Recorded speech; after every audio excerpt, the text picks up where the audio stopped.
Saya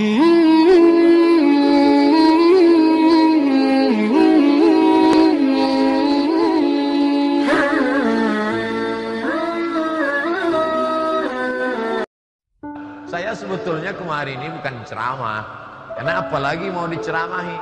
Ceramah tentang syariat Islam, Aceh sudah duluan punya dinas syariah. Bicara masalah zakat, Aceh sudah duluan, zakatnya terbanyak.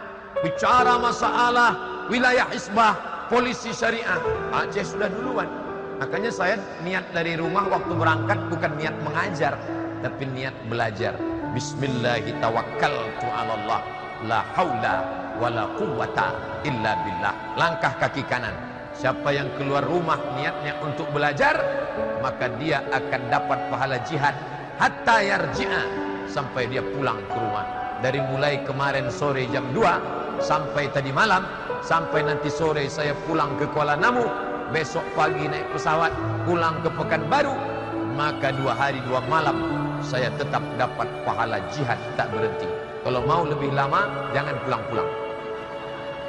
Jadi kalau saya tak pulang, saya tak dipanggil Ustaz Somad lagi. Itu siapa? Ustaz Toib. Tak pulang-pulang. Mohon maaf Pak Toib, jangan tersinggung. Bapak Ibu yang dimuliakan Allah Subhanahu wa ta'ala, maka mengapa Aceh ini bisa menjadi negeri yang Islami? Orang tidak terkejut. Saya sampai ke Darul Hadis Maroko, saya lihat perpustakaan, ada buku 2 jilid, tebalnya 2 kali Quran, tak menyamakan. Judulnya Rihlah Ibnu Battutah, Explorer Petualangan Ibnu Battutah. Ibnu Battutah dari Maroko naik perahu layar sampai ke Makkah. Di Makkah dia tawaf, sa'i dan umrah. Selesai tahallul dia lanjutkan ke India. Dari India dia bercerita, aku pun sampai ke sebuah negeri. Negeri itu bernama Sumatra. Sampai ke pucuk Sumatera di atas, aku masuk ke sebuah kerajaan. Sultannya memakai jubah, ahli fikihnya memakai jubah. Mereka menunggang gajah, disebutnya di situ. Sultan itu menunggang gajah dan naik kuda. Aku pun diberi jamuan makanan. Ibnu Battutah 7 abad yang lalu sudah sampai ke Aceh, bercerita tentang kerajaan Islam Aceh Samudra Pasai, kerajaan Islam tertua di Nusantara. Oleh sebab itu, kalau ada orang melihat Aceh negeri yang Islami, dia tak terkejut. Ulama-ulama kalau dibuka silsilah nasabnya, itu sampai ke mana? Ke Aceh. Sumatera Barat ada tradisi yang besar, yaitu namanya Basapa. Basapa itu bersafar. Hari Rabu terakhir di bulan Safar, mereka pergi ke Ulakan dekat Pariaman, mengunjungi kubur wali Allah bernama Syekh Burhanuddin Ulakan. Syekh Burhanuddin, di mana dia belajar? Syekh Burhanuddin mengambil tarekat Sattariyah dari gurunya bernama Syekh Abdul Rauf As-Singkili. Singkili artinya singkel dari Aceh. Orang yang pertama menerjemah Al-Quran. Al-Quran bahasa Arab, tak paham orang bahasa Arab. Diterjemah Terjuman Al-Mustafid fi Ma'anil Quranil Majid. Quran Arab yang pertama diterjemah ke bahasa Melayu.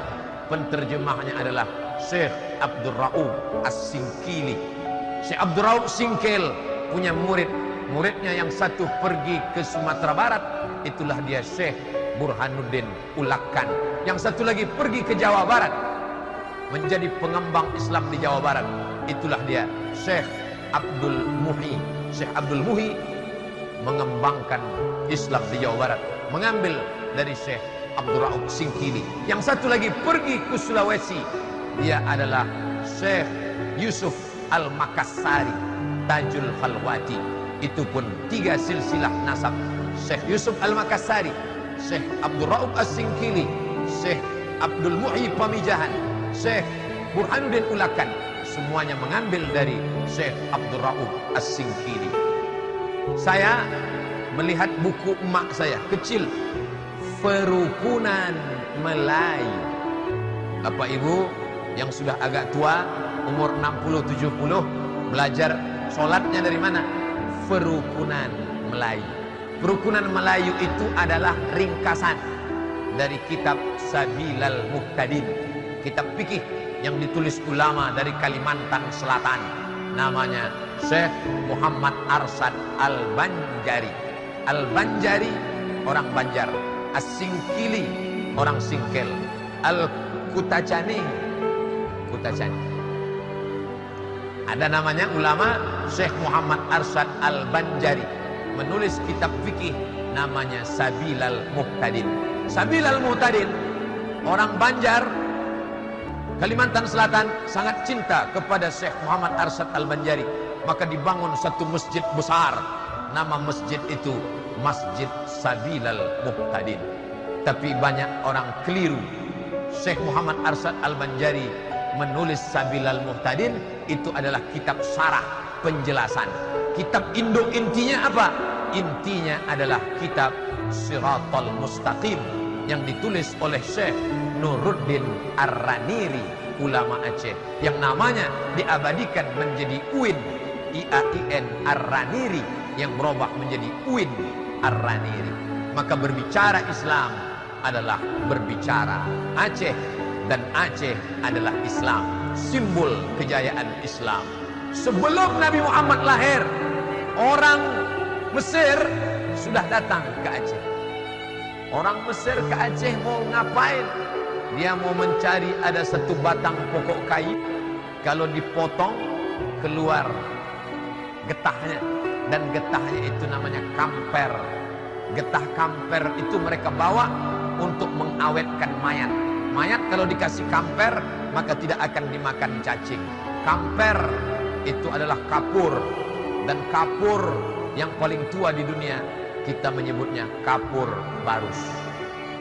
Barus di bawah kerajaan Aceh sebelum merdeka menjadi Republik Indonesia berdaulat 1945. Dulu itu barus masuk kerajaan Aceh. Maka kapur barus orang dari Afrika Utara, Mesir, sudah kemari untuk mengambil kamper. Makanya kalau lemari kita banyak kecoa, banyak ulat, masukkan kapur barus, insya Allah tak akan ada kecoa. Maka badan kita kalau tidak mau dimakan ulat, makanlah kapur barus. Bapak Ibu yang dimuliakan Allah Subhanahu wa taala, menjadi orang Aceh adalah kebanggaan. Terlepas dari sukunya, tapi dia sudah menjadi wilayah kekuasaan, kebanggaan luar biasa. Dari mana? Dari Provinsi Namrok Aceh Darussalam, yang punya khazanah keilmuan dalam bidang tasawuf, dalam bidang fikih, dalam bidang hadis. Tapi jangan bangga dulu. Di balik kebanggaan itu ada tanggung jawab yang luar biasa di masa akan datang. Makanya saya senang berjumpa dengan alumni Al-Azhar. Assalamualaikum. Waalaikumsalam. Ustaz Abdul Somad. Betul, kami alumni Al-Azhar. Masya Allah. Tamat berapa? Pertama jumpa saya. Tamat berapa? Tamat tahun 96. Oh, guru saya tingkat tinggi, senior-senior saya, tuan-tuan guru saya tamat dari Al-Azhar. Si anu sudah punya pondok pesantren di sini, si ini sudah punya pondok pesantren di sini, si ini sudah punya pondok pesantren di sini. Makanya kalau kita kalah dalam politik, kalah dalam ekonomi, jangan sedih, karena dalam pendidikan kita tak boleh pernah kalah. Saya tak tahu di Kutacani, tapi di tempat saya, ibu-ibu kalau nyekolahkan anak ke pesantren, banyak yang nangis. Pulang dari nengok pesantren, matanya berair merah, bengkak. Ibu nangis kenapa, Bu? Sedih, Pak Ustadz. Tadi di pesantren nengok kasur anaknya tipis, di rumah spring bed 2 lapis. Sedih kenapa, Bu? Sedih, Pak Ustadz. Di rumah cabainya dibelah, bijinya dibuang, takut anaknya kepedasan. Di pesantren jangankan bijinya, batangnya di blender. Di rumah ikannya dipanaskan, enak nak. Di pesantren kami dulu, saya dengan kawan-kawan dari Aceh, dari Langsa, dari Biren, dari Loksmawe, termasuk yang saya sebut tadi dari Kutacani. Santrinya berapa waktu kami di pesantren? 1.800 orang. Pesantren apa namanya Pak Ustadz? Tak boleh sebut nama, menjaga kode etik jurnalistik. Ngantrilah kami bawa piring, mau makan buka puasa nih. Allahu Akbar, Allahu Akbar. Habis sholat ngantri, pas mau ngambil nasi, azan isya.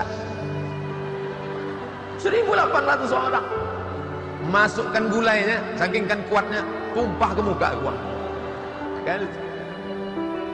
Azan isya baru berbuka. Rela dari Kutacani. Saya baru tahu sekarang perjuangan kawan-kawan saya dari Kutacani sekolah dulu ke pesantren dari tahun 1993 sampai sekarang. Sekarang kalau ditanya, kemana si Anu dulu? Sudah menjadi pegawai Pemda. Kemana si Anu? Sudah mendirikan pesantren. Si Anu sudah menjadi ketua Ikatan Alumni Timur Tengah. Itu kebanggaan luar biasa. Bapak ibu kaya, punya duit banyak, tinggal. Saya dibawa ceramah ke satu daerah perkebunan. Ustaz Somad, ya, ini kebun sawit ya. Ini yang punya satu orang Pak Ustaz. Wah ya. Ini karet Pak Ustaz, karet. Yang punya satu orang. Berarti 2 orang? Enggak, 1 orang. Ini ruko Pak Ustaz, ruko. Yang punya pun 1 orang. Berarti ini sama ini 2 orang. 1 punya dia semua. Mana dia sekarang? Mati. Nyata orang kaya mati juga. Apa yang dia bawa? Saya tanya, ada dia bangun masjid? Tak ada. Tak sempat dia bangun masjid. Oke, masjid tidak ada. Ada dia bangun MDA, Madrasah Ibtidaiyah. Sibuk ngitung duit. Tak sempat bangun sekolah.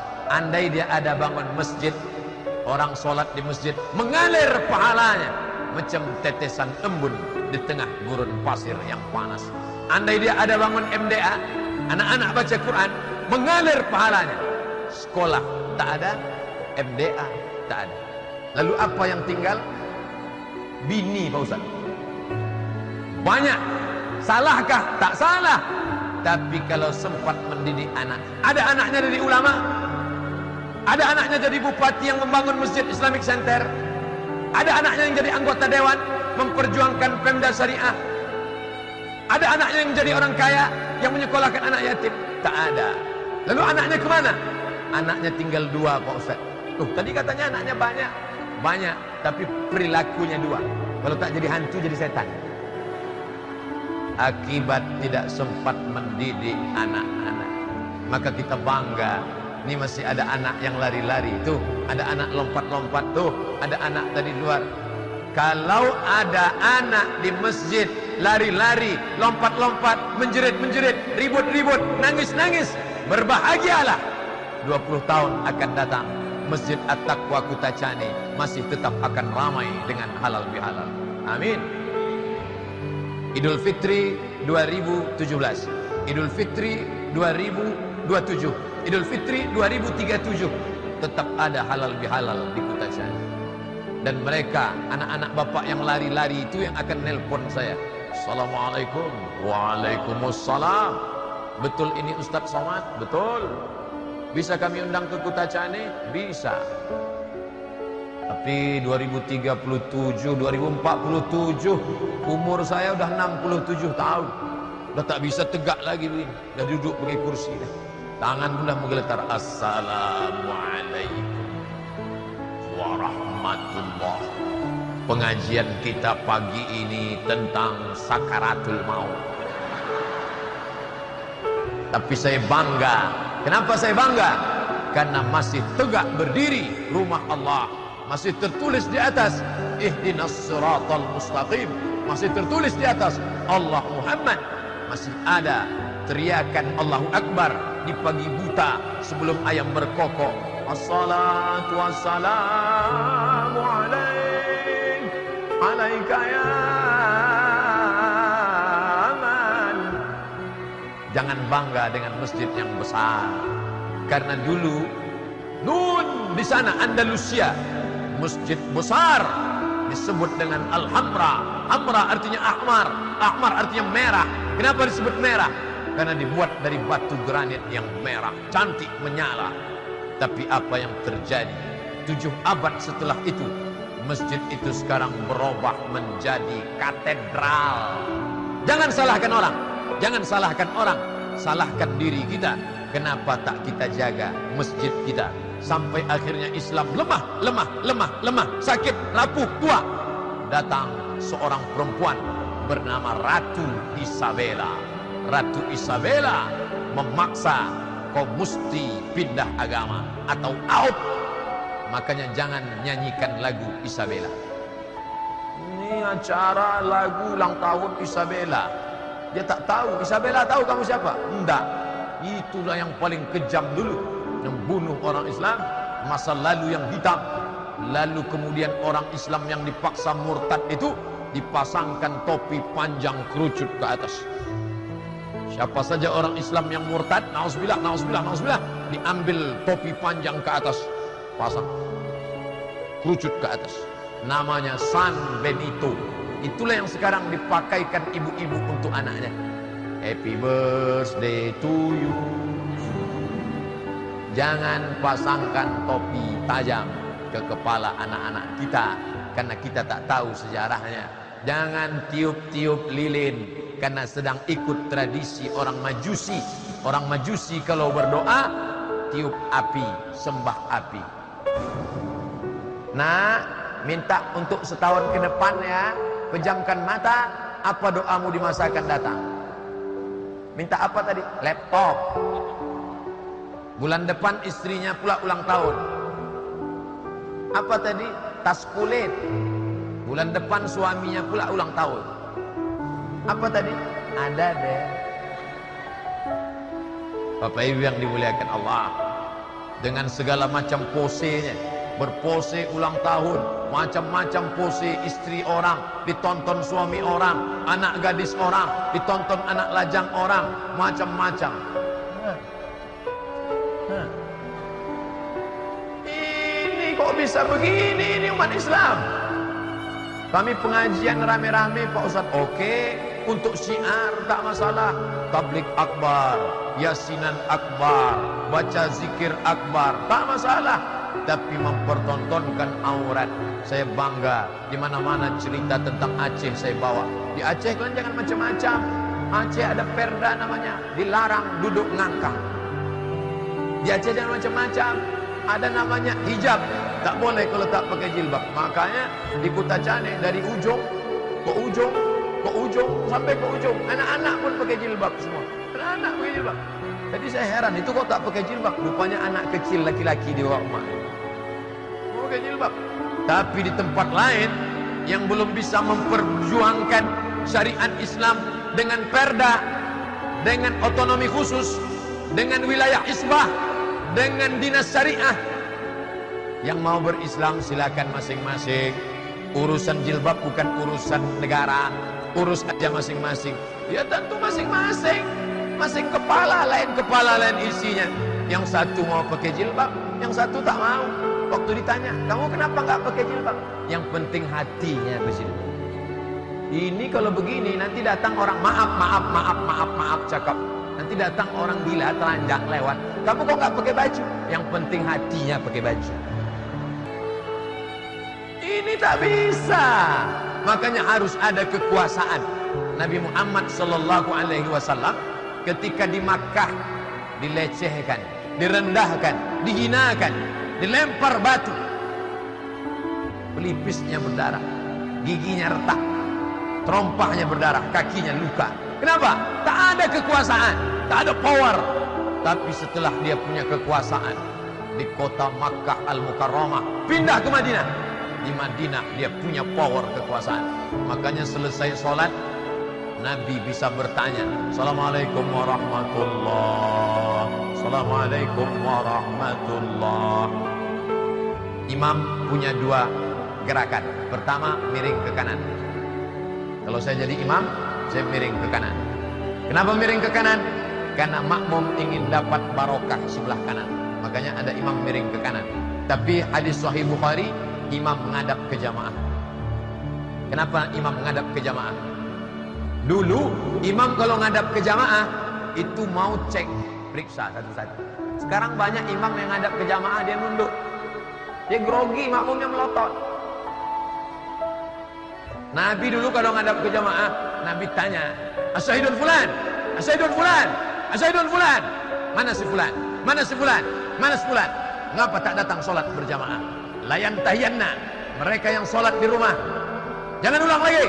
Siapa yang sholat di rumah, la uharriqanna alaihim buyutahum, akan kubakar rumah mereka. Siapa yang sholat di rumah, kubakar rumah mereka, katanya. Kalau hidup Nabi sekarang bertambah titik api, saking banyaknya rumah yang terbakar. Tapi selama di kota Makkah tidak ada Nabi sholat berjamaah di samping Ka'bah. Tak ada kekuasaan. Abu Jahal mengejek, Abu Lahab. Tapi ketika ada kekuasaan di tanganmu, pakai menolong agama Allah subhanahu wa ta'ala. Kekuasaan UPTD, kekuasaan wilayah Hizbah, kekuasaan dinas syariah, kekuasaan perda syariah, kekuasaan ini harus tetap dijaga. Karena kalau tidak, kalau diserahkan ke masing-masing, jilbabnya pun masing-masing. Ada yang jilbab namanya jilbab pasrah tapi tak rela. Ibu-ibu belum pernah melihat ini di Kutacani, karena di sini semuanya dikawal. Tapi di tempat lain jilbab pasrah tapi tak rela. Gimana modelnya Pak Ustaz? Belakang tertutup muka. Anak kita pun nanya, Ma, itu kok gitu modelnya? Iya. Kok ujungnya ada pirang-pirangnya? Kena kuncing kuda. Tidak akan terjadi di bumi Nangro Darussalam. Apa? Celana sempit, takkan ada. Semuanya pakai 3. Gamis, baju kurung, baju panjang. Baju panjang, gamis, baju kurung. Tertutup semua. Kurung, mengurung lutut, mengurung kaki. Yang nampak hanya 2. Innal mar'ata, perempuan, la yasluh laha an yura minha, tak boleh nampak dari tubuhnya illa hadha wajah wa hadha tapak tangan, zahiruha wa batinuha, ini boleh, ini boleh. 1, 2, 3 nampak, yang lain tutup. Di tempat lain tertutup tapi sempit sampai menjerit paha. Sempit, kecil, kecil ujung kaki, legging namanya. Mbak, ini celana anak kecil atau orang dewasa? Ini untuk orang dewasa, Pak. Loh, kok kecil sekali? Bapak jadul. Ini Pak karet. Dia dipakai bisa melar, walaupun kaki itu sebesar batang kelapa. Dokter sudah ngasih tahu, jangan pakai celana sempit karena berpengaruh pada peredaran darah. Nanti sakit kulit. Tapi orang kita ini prinsip hidupnya biar sakit asal gaya. Nih, orang tuanya mana? Kenapa diam? Awalnya memang takut, karena takut ditangkap wilayah Hizbah, karena takut dikontrol pemerintah. Tapi lama-lama akan masuk ke hati, beramal sesuai dengan suruh tunjuk perintah Allah subhanahu wa ta'ala. Ini akan menyelamatkan negeri ini. Dari bawah umat ini disadarkan dengan ceramah. Ustadz-ustadz yang diundang kemari luar biasa. Ustadz Maulana sudah datang, Ustadz Ali Jaber dari Madinah langsung kemari. Ustadz-ustadz ngetop sudah diundang semua kemari. Baru yang kurang ngetop ini sekarang. Semua datang kemari. Untuk apa? Untuk apa ustadz-ustadz ini didatangkan ke Masjid Taqwa? Dari bawah diingatkan dengan ceramah, tausiah, khutbah, pengajian. Dari atas diingatkan dengan aturan, perda, undang-undang. Maka tidak mempan lagi calon bupati, calon wali kota, calon anggota legislatif, anggota DPR datang merayu jamaah, jual iming-iming karpet. Nggak lagi.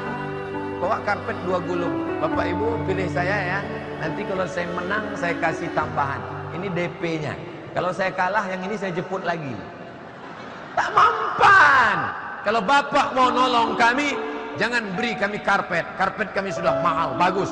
Jangan beri kami kipas AC, kami sudah mantap. tapi perjuangkan hak-hak beragama kami di negeri ini, maka akan bertahan.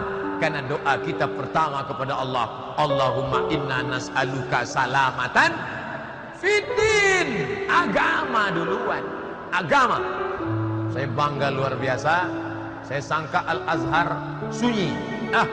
Mungkin orang tidak belajar di Azhar lagi karena sudah banyak video YouTube Syekh Ali Jum'ah, Syekh Hashim Umar Hashim, Ahmad Umar Hashim. Ternyata dari Kutacane saja yang berangkat ke Al-Azhar Mesir tahun ini 10 orang. Mereka yang akan pulang menegakkan syariat Islam, menegakkan negeri ini menjadi yang ditolong Allah.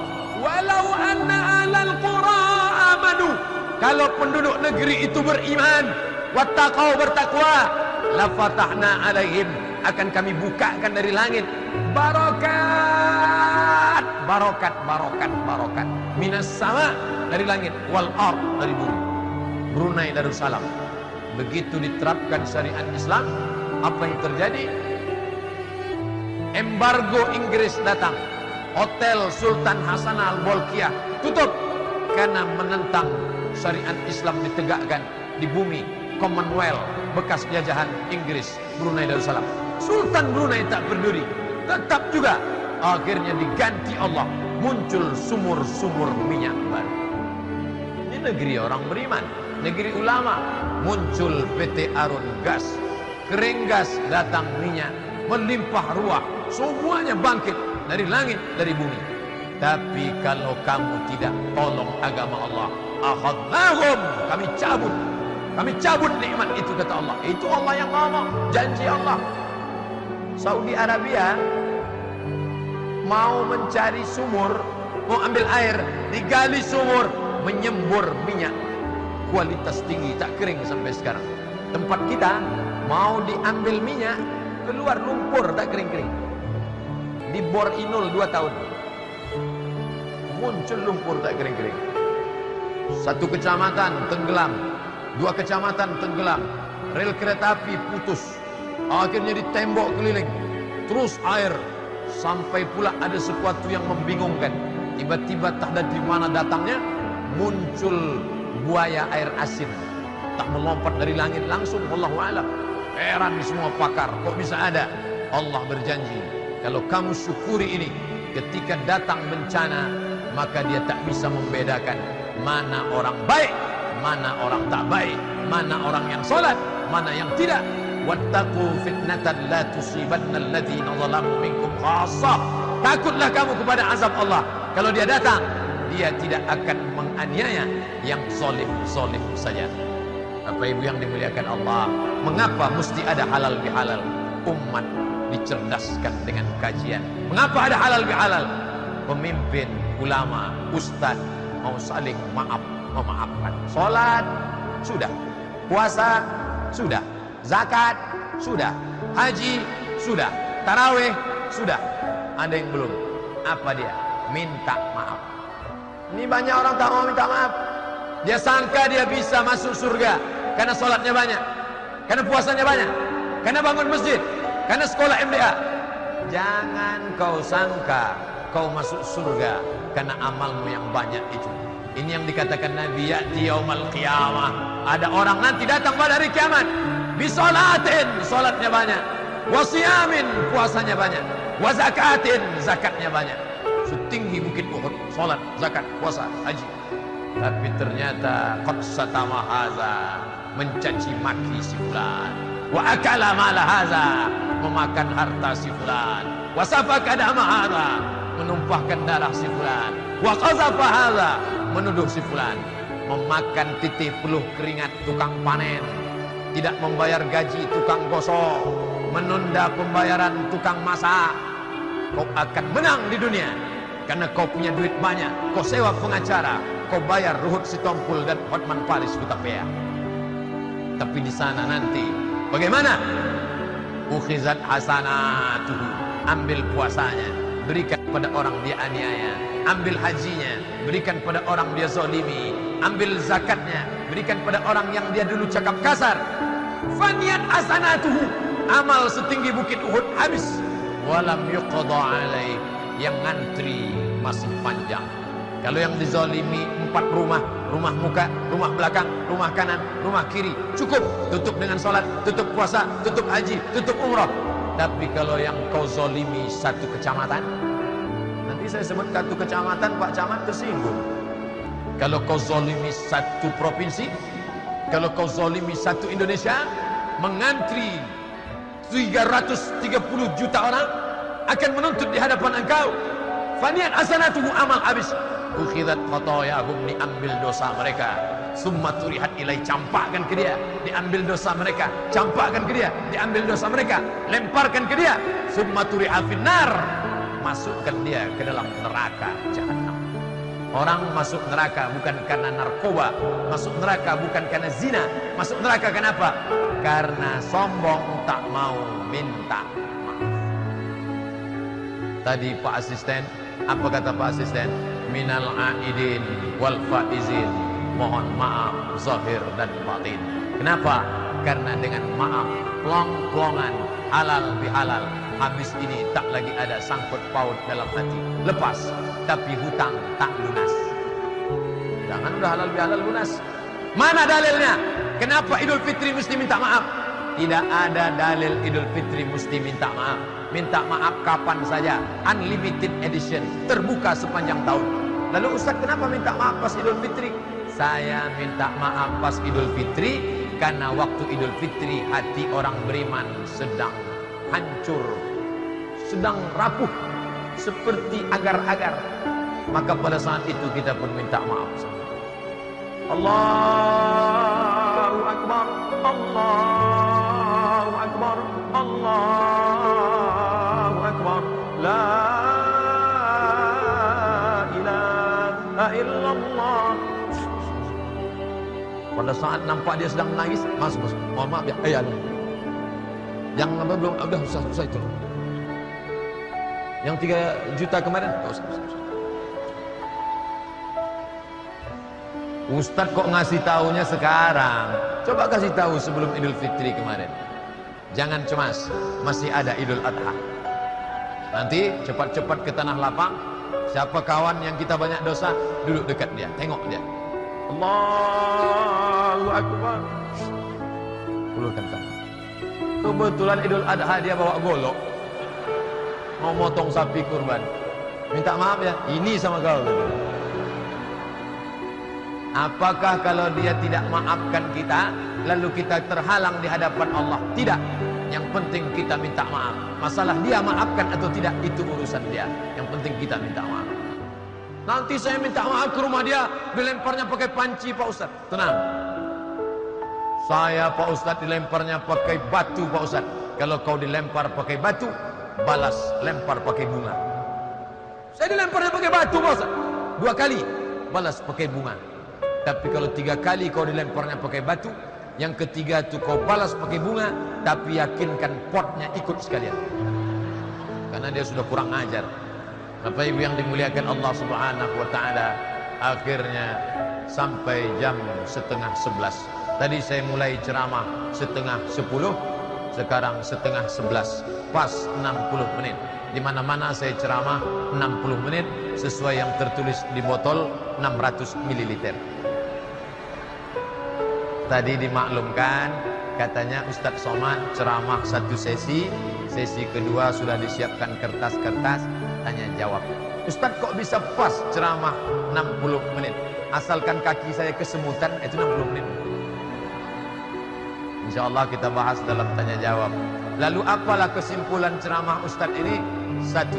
Kita bisa membangun Kutacane Aceh Tenggara kalau kita bisa saling bekerja sama. Kita bisa bekerja sama kalau hati sudah plong-plongan, maaf-maafan. Kalau sudah bekerja sama, tolong agama Allah dari bawah dengan dakwah, dari atas dengan